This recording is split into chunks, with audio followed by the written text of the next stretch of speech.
We have another video today. We all believe in lies.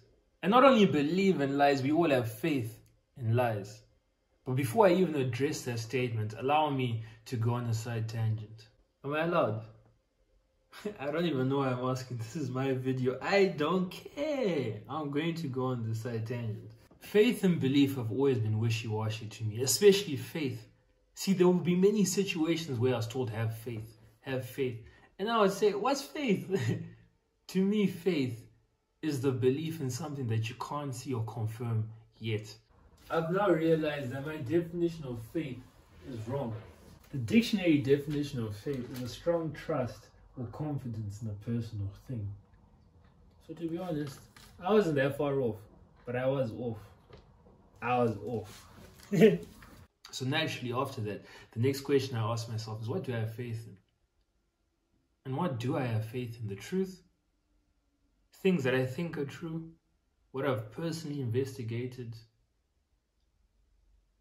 And I found that it's none of those. The most common denominator between the things that I have faith in are things that have been repeated the most amount of times, but repeated in many different ways. So someone may have said it, I say it to myself, there's an experience that confirms that thing, repeated in many different ways. While I was reading Think and Grow Rich, the author said that faith can be induced through autosuggestion, which is essentially just repetition. And the thing is, we all know that this is true. Have you ever heard the saying that if you tell a lie enough times, you'll begin to believe it? Some time ago, something happened in my life, and I didn't want to tell my friends the full story because I felt like I couldn't say it. But then also I felt like I needed to tell someone what was going on. So I altered the story just a tad, right? But enough for an overall message of it to be changed, right? So obviously they reacted to the story I told them. But in the back of my mind, I knew like, okay, this is how it actually happened. But then I didn't alter it so much so that it will completely change the story. But I see in hindsight now that I altered it enough. As I told them this story, right, I started to believe the story I was telling. Like I got emotionally involved with the story I was telling. Not what actually happened. Until one day, I was like, wait. Teach, wait. That's not true.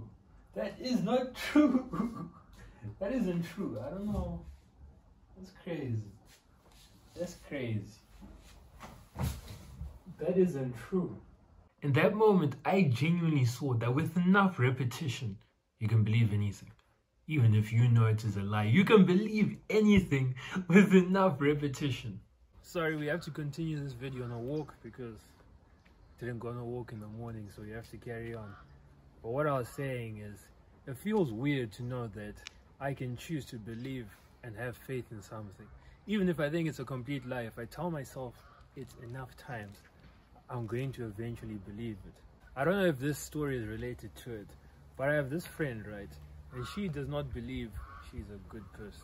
Obviously, none of us are good. I don't think there are any good people, but I do think we all have good in us.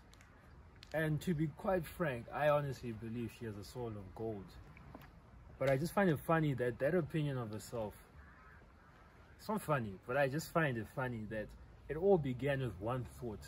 Literally, one thought, and then with enough repetition, it became a belief, right? You watching this, you probably have a belief about yourself. Let's say you don't think you're deserving of love. Let's say you can never succeed. Let's say you're too black to whatever, right? You probably have a belief that you borderline have faith in that began with one thought. Maybe when you're 8 years old, something happened and you're like, you know what? I'm not deserving of love, right? And then at first it was just a thought. It had a bit of weight. It came with a bit of emotion, like you felt sad when you thought that thought. You thought it was the truth, right? But you didn't have faith in it. You didn't really believe it with all your heart. But then as time has gone on, right, as you've repeated it, you started to believe, and believe. Isn't that funny? That a lot of the things we believe about ourselves, they may not necessarily be true. We've just told ourselves them for a long time, and with enough repetition, something that was just once a thought, like an electrical impulse in your brain, became a belief that governs your whole life, that governs the way you act, that governs the way you allow people to interact with you. I just find that crazy. It's crazy, right? It's crazy. So I went on this tangent to prove that we all believe in lies. Not just believe, but have faith in them. And you can genuinely believe whatever it is you want, but you have to repeat it to yourself enough. See, belief spurs this world. My favorite verse, not even my favorite verse of today is Mark 9, verse 23. It says, "If you can," said Jesus, "everything is possible for one who believes." And the key word there for me is believes. So if you can believe you can get better, then it's possible. If you can believe that you can create a better life for yourself, then it's possible. So then everything is possible as long as you believe. So why not believe things that will push you to greater heights, to greater challenges? And now if you're thinking, how do I change what I believe? In case you weren't aware, this whole video did that in a very concise way. So if you don't know yet, I suggest you rewatch the video.